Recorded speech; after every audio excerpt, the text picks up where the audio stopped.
Do you want to know the science behind why something goes viral? Yes, there is, in fact, scientific studies that have demonstrated how certain ideas are so spreadable that they become viral. So if that sounds interesting to you, then let's go ahead and get into things.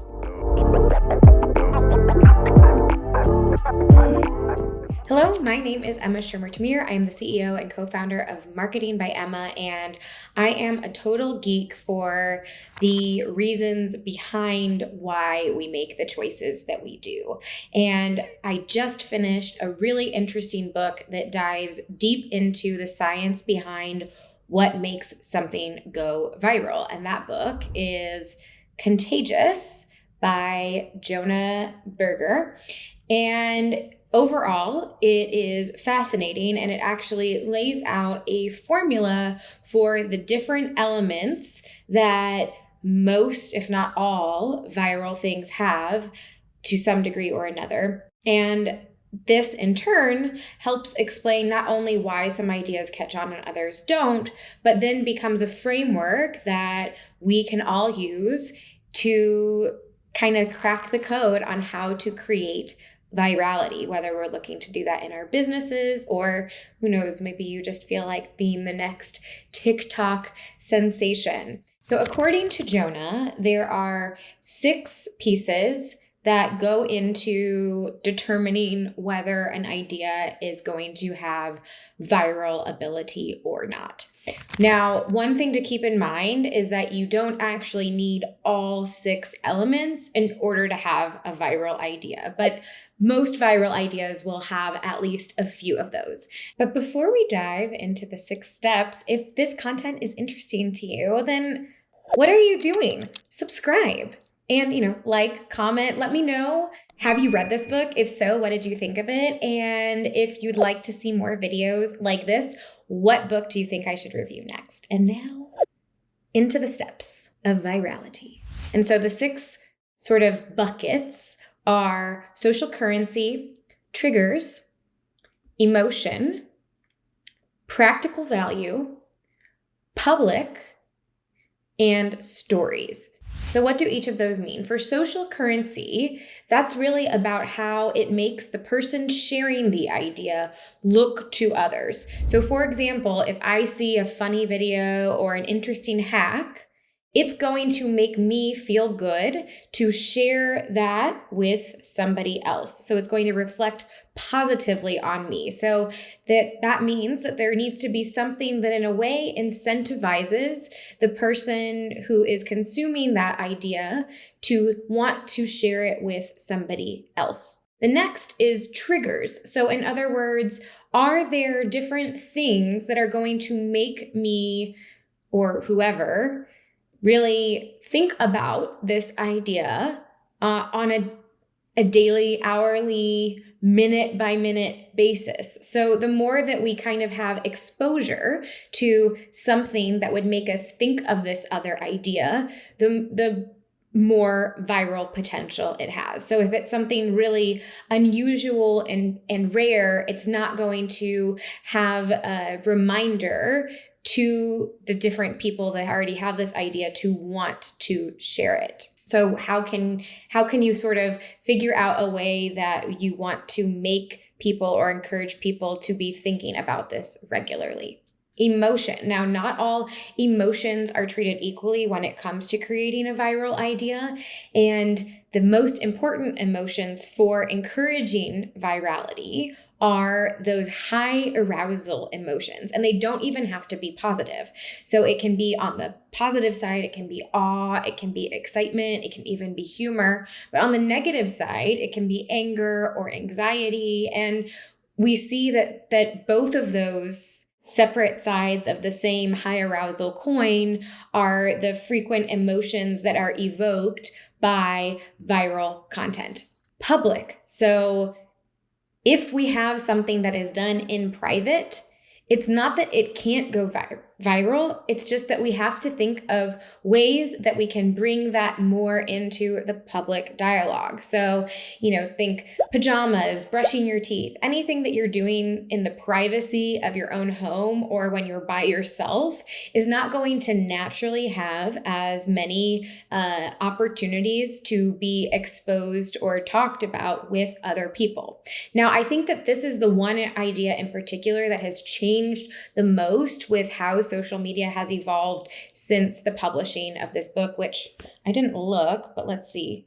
The book was published in 2009, so it was published almost 15 years ago. And I would say that this one in particular, there isn't as much that happens totally in private with the way that we engage with our social media, like stories across whatever platform you're using, and vlogging and TikTok and all of those things. It's much more common for people to kind of go behind the scenes with their social media.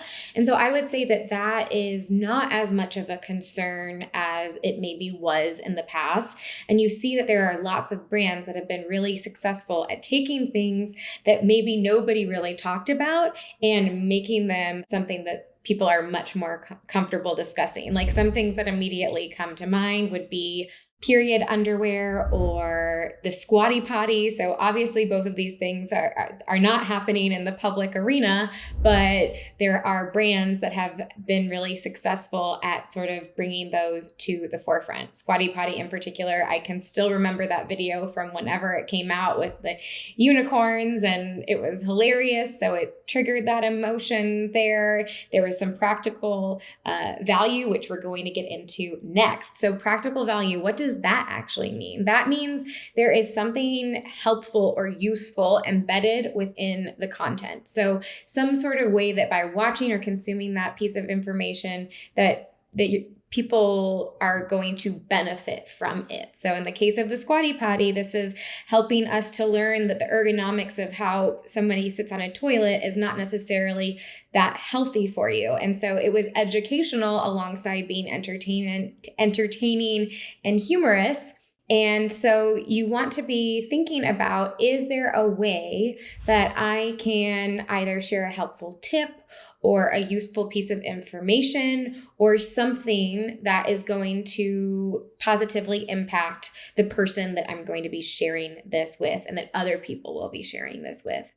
And then the last piece, and this I would argue is one of the most important pieces of all of this, which is stories. So stories are the way that we as humans have really evolved to be able to pass along knowledge and information with each other. So it's how we can remember things more clearly. And within a story, we embed all sorts of really important and helpful insights that we pass on to the people that we're sharing the story to. And so if you want to use stories effectively when you are trying to create virality, especially for a brand, it's really important to figure out a way that whatever your message is, whatever your brand is, whatever that product is, has an integral part to the telling of the story. And so an example of something very recent was there was a woman whose car caught on fire, and when she went to the wreckage, she discovered that her Stanley mug was not only still intact, but still had ice water inside of it, which is truly mind-blowing. And Stanley was really smart with how they responded to this. The CEO actually made a short video response saying that they were going to buy her a new car. And so this is great storytelling from all sides where, it's not only about the good that Stanley is doing by buying this woman a new car, but all of this content, all of this free publicity that they got for developing a fantastic product is really just showing off what an indestructible, insulated vessel for beverages that Stanley creates. So that is obviously you need to have a high quality product in order to be able to have any of that work for you. And that was not also something that they made viral. That was something that somebody else made viral. But what they've done is they've also made sure to prime the pump in all of these different ways in order to be able to capture then this moment and really take full advantage of it. So just to review, there are 6 elements: social currency, triggers, emotion, public, practical value, and stories.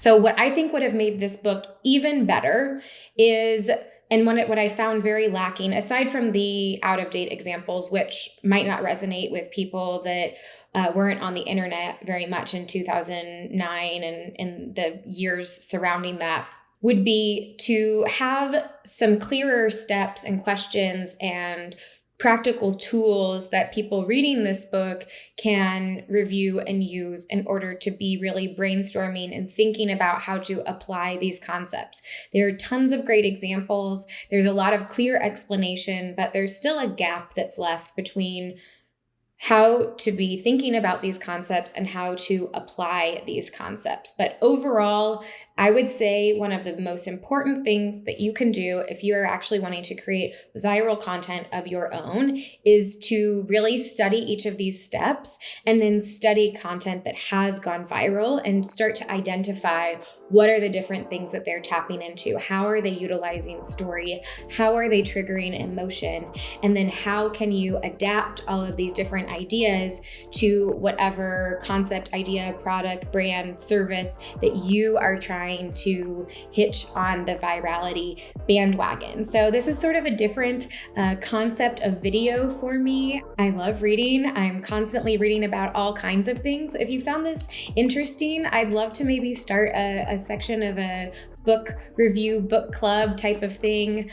So Contagious was the first one, but it definitely doesn't have to be the last. So if you like this, give it a like. If you'd like to have ideas about the next book for me to review or sort of break down, drop those in the comments below. And please subscribe. It helps me continue to create this content. And until next time, see you later.